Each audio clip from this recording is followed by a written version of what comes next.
안녕하세요. 윤리 알려주는 여자 김혜영 강사입니다. 인사청문회가 열리면 다양한 이유로 유명해지는 국회의원들이 있는데요. 그중 다양한 개그 소재로도 사용되었던 사퇴하세요를 종종 외쳤던 국회의원도 생각이 납니다. 인사검증에서 자격이 없다고 판단될 때 주로 사용하셨는데요. 여기서 잠깐 사퇴하라는 의미는 무엇일까요? 네, 맞아요. 책임지라는 의미죠. 그렇다면 다시 또 이런 의문이 듭니다.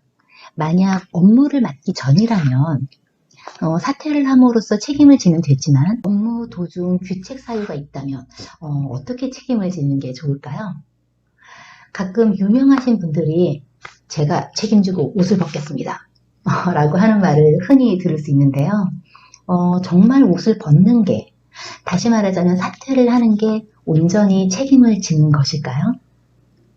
가슴 아픈 사건이었죠. 2006년 산모와 유아들을 중심으로 급성 폐질환 환자가 급증하게 됩니다. 병원에서도 환자들의 질병 원인을 찾지 못하게 되죠. 그리고 몇 년이 지나서 다시 동일 증상이 발생하자 2011년 질병관리본부는 역학조사를 하기에 이르고요. 폐질환의 원인은 가습기 살균제로 추정된다는 결과를 발표합니다. 현재까지 가습기 살균제의 피해자로 접수된 인원이 혹시 몇 명인지 아시나요? 간혹 제가 강의 현장에서 학습자분들에게 이렇게 의견을 여쭤보면 100명? 내지는 1000명 정도로 생각하시더라고요. 그런데 놀랍게도 피해자 수는 6,521명에 달하고요. 그 중에 사망자는 무려 1,443명입니다. 피해자의 수가 우리 예상을 훌쩍 뛰어넘죠. 그렇다면 1,433명의 목숨을 앗아간 가습기 살균제 사건에 대해서 가해자들은 피해자들에게 만족할 만한 책임을 다했을까요? 아니, 그 책임은 과연 누가 지면 좋을까요? 관련 기업의 몇몇 분들께서는 지금도 재판 중에 있거나 혹은 형을 확정받았습니다. 그러나 가습기 살균제 피해자분들은 아직도 끝나지 않았다고 말합니다. 아마도 기업이 책임을 지는 그 태도와 보상이 만족스럽지 않았기 때문일 것입니다. 이처럼 책임을 진다는 것이 말처럼 쉬운 건 아니에요. 그렇다면 책임에 대해서 조금 더 생각해 보도록 할게요. 책임은요, 크게 두 가지 측면으로 평가할 수 있습니다. 첫 번째 측면이 바로 정서적 보상인데요. 바로 피해자에게 사과하는 것입니다. 사과하는 방법은 지난 영상에서 진정성 있게 사과하는 방법 편을 통해서 말씀을 드렸으니까 그 부분을 좀 참고해 주시면 좋겠습니다. 너무 당연한 말이지만 사과한다는 것은 우선적으로 잘못을 인정한다는 것을 전제합니다. 그런데 진짜 사과해야 되는 그 순간에도 사과를 하지 않는 혹은 못하는 분들이 계시죠. 그 쉬운 죄송합니다. 그걸 왜 못할까? 이렇게 생각할 수 있겠지만 한 조직과 어떤 단체 리더라면 여러 가지 파급 영향 때문에 그 쉬운 사과가 좀 어렵게 느껴질 수도 있을 거라고 생각이 들기는 하네요. 그러나 정서적 책임을 다하지 못하면 문제 해결을 위한 그 다음 단계로 나아갈 수가 없습니다. 그리고 하나 더 기억을 할 점이 있는데요. 사과의 품질은 하는 사람이 아니라 바로 받는 사람이 결정한다는 겁니다.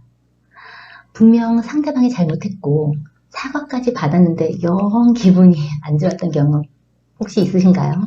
그 이유를 잘 생각해보면 말만 미안하다고 했지 정말 미안하지 않는다고 느꼈기 때문이에요.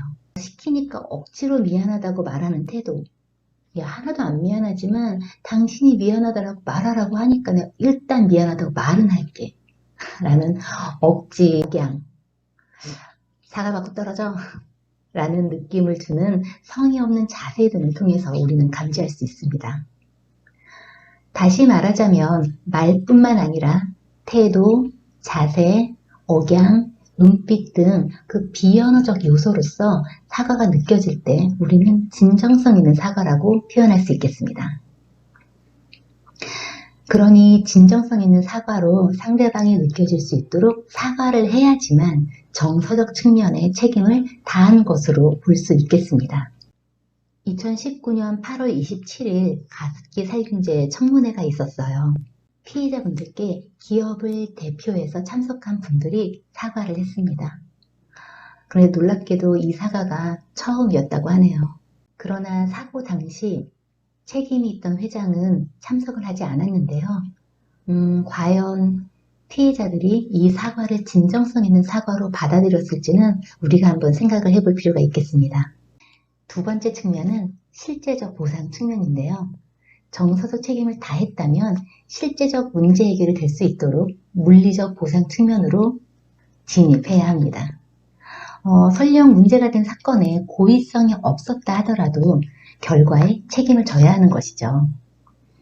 그리고 그 보상 정도는요, 피해자의 입장에서 고려되어야 하는 것은 너무나 당연합니다. 반드시 기억하세요. 정서적 보상이 우선되지 않는 물리적 보상은 상태를 더욱 심각하게 만드는 주범이 될 수 있다는 것을 말이죠. 무슨 일이 있어도요, 정서적 보상이 우선입니다. 우리는 가끔 헷갈리죠. 의도는 전혀 없었는데 어쩌다 보니 일이 잘못되었을 때 과연 책임 여부를 추궁할 수 있을까? 바로 이 부분인데요. 결론적으로 말씀을 드리자면 책임이 있습니다. 우리는 책임의 문제를 바라볼 때 결과 중심적으로 해결을 해나가려는 태도가 필요해요. 물론 과정이 비윤리적이고 의도가 비윤리적이었다면 이 또한 책임을 져야 하는 부분이 발생을 하긴 합니다. 그러나 우리는 결과보다 지나치게 의도와 과정에 집중하려는 경향성을 보여요. 그러나 중요한 것은 의도가 없었다 하더라도 피해자가 발생했다면 의도가 없었던 가해자도 명백한 가해자임을 자각해야 합니다. 그리고 가해자는 책임지려는 성숙한 태도가 필요해요. 이런 시각이 없다면 피해자는 있는데 가해자는 없는 그런 상황이 발생하기도 하죠. 때에 따라서 종범은 있는데 주범이 없는 상황도 발생하기도 합니다. 따라서 내가 우연한 가해자가 되지 않기 위해 조심하고 그 파급력을 예측하는 습관이 일상과 업무 중에 자리 잡아야 합니다. 그런 문화가 우연한 사고로부터 우리의 일상을 보호해주는 역할을 해낼 것이기 때문입니다. 그리고 이런 사회적 참사를 비롯해 크고 작은 사고로부터 자유로워질 수 있는 방법은요, 지금의 이 일을 잊지 않는 것입니다. 남의 일이라고 무관심해지지 않는 것이에요. 왜 그래야 되냐고요? 동일한 사회 환경에서 비슷한 현상은 반복되기 때문에 그렇습니다. 그리고 어쩌면 시간이 지나서 사람들이 그 일을 완전하게 잊어버리는 것을 어쩌면 비윤리적 가해자가 가장 원하고 있는 것일지도 몰라요. 그러니 비윤리적 행위를 한 가해자에게 우리는 이렇게 말하면 되는 겁니다. 당신은 책임지세요. 우리는 기억할게요. 라고 말입니다. 오늘의 이 영상이 당신의 일상에 도움이 되었나요? 행복한 우리의 일상을 위한 생활 밀착형 윤리 수업. 다음 시간에도 재미있고 도움이 되는 영상으로 찾아뵙겠습니다. 고맙습니다.